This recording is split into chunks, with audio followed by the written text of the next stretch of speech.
So number 3, y'all know it. It's meditation. And I say it like that because everyone's like, oh no, I'm just going to talk about meditation again.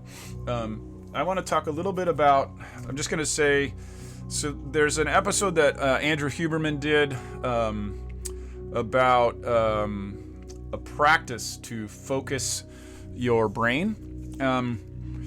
And he was saying that there was a study that showed that if you did this particular type of exercise, not even really meditation in his mind, for 17 minutes, that it permanently rewired your brain to have less of what he called attentional blinks.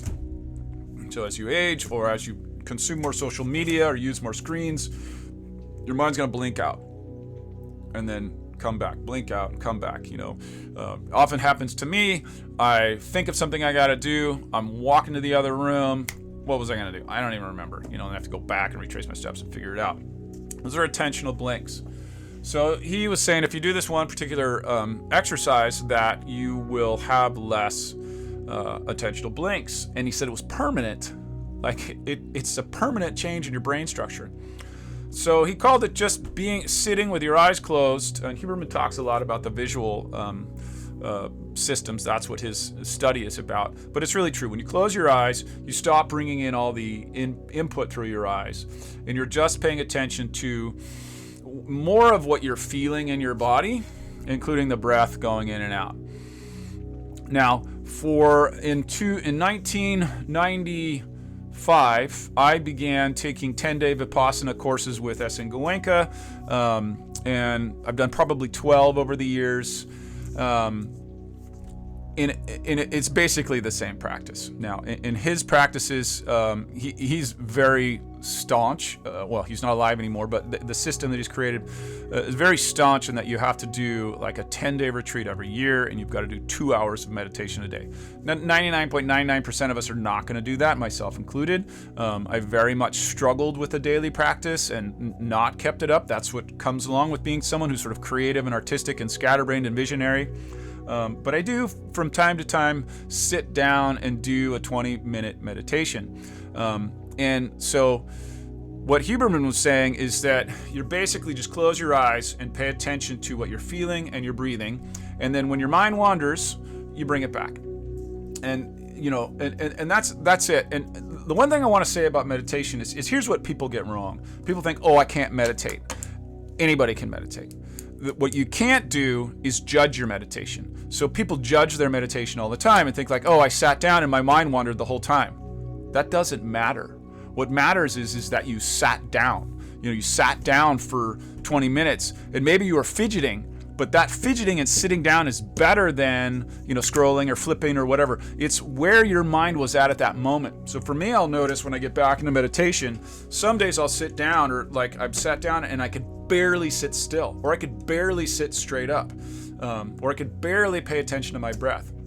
So when I'll do my meditation, I'll sit down and I'll pay attention to my breath, or I'll just scan my body and I'll just notice what I'm feeling. So the Vipassana technique is basically noticing your body sensations from the top to the feet and then back up to the head. And I'm not teaching you meditation. I highly recommend, if you really want to learn how to meditate, that you go do an S.N. Goenka 10-day Vipassana meditation retreat. They're free and they feed you. It's insane. I'm so happy that they exist. But I'm just telling you, like when I sit down to meditate and I'll scan my body and I'll just pay attention to my breath. And then here's the key. Here's what the only thing you have to do to have a successful meditation are these 3 things. One is you have to sit there and not get up. If you open your eyes, try not to open your eyes. And the other thing you have to do is not judge anything. You don't judge where your mind went. You don't judge what you're thinking about. None of that. And then number 3 is that you don't identify with anything in your meditation. You don't say, oh, that was a great meditation, or that was a horrible meditation. That's very similar to judging, but you don't identify with. Goenka is very clear when he talks about you don't identify with the sensations. So if you feel something that feels good, whatever. You feel something that feels painful, whatever. It doesn't matter. You're being objective. You're not identifying with the body. You're just totally noticing with sort of as pure objectivity as you can. So don't judge, notice with objectivity, and just be there. And then any meditation is successful. The only meditation that's unsuccessful is one that you didn't sit down to do. And I guarantee you that if they put brain meters up to your brain, or if you buy those fancy devices, and you sit down, before you sit down, that your brain activity is going to narrow and center and focus, and that idea of what Huberman was saying, those attentional blinks, are going to reduce. So you've heard it before. I'm telling you again. I'm just trying to give you a little more clarity and trying to tell you that if you have this idea that you can't meditate, well, it's wrong. It's just totally wrong. Anybody meditates. Once you sit down, that's all it is. Anybody can sit down and close their eyes. You do it every night. All you got to do is sit down, close your eyes, and with a little intention, here's one more piece of it, is when your mind wanders and you notice that it wandered, it's like gratitude, curiosity. Oh, my mind wandered, bring it back, try to focus on the breath or on your body. And that's it. There's all kinds of fancy techniques about, like, you'll do this and you do the mantra and look at this thing and do all this. To me, those are all peripheral. I mean, I am biased because Goenka method is kind of focuses in that particular style as well. But all those are crutches. And I think ultimately they all will get in the way, because ultimately you want to just be present in your body, be present with your breath, and not have anything else pulling you out of being in your body. So that's number 3. Meditate. Even if it's for 2 minutes, close your eyes. Like right now, let's do 30 seconds.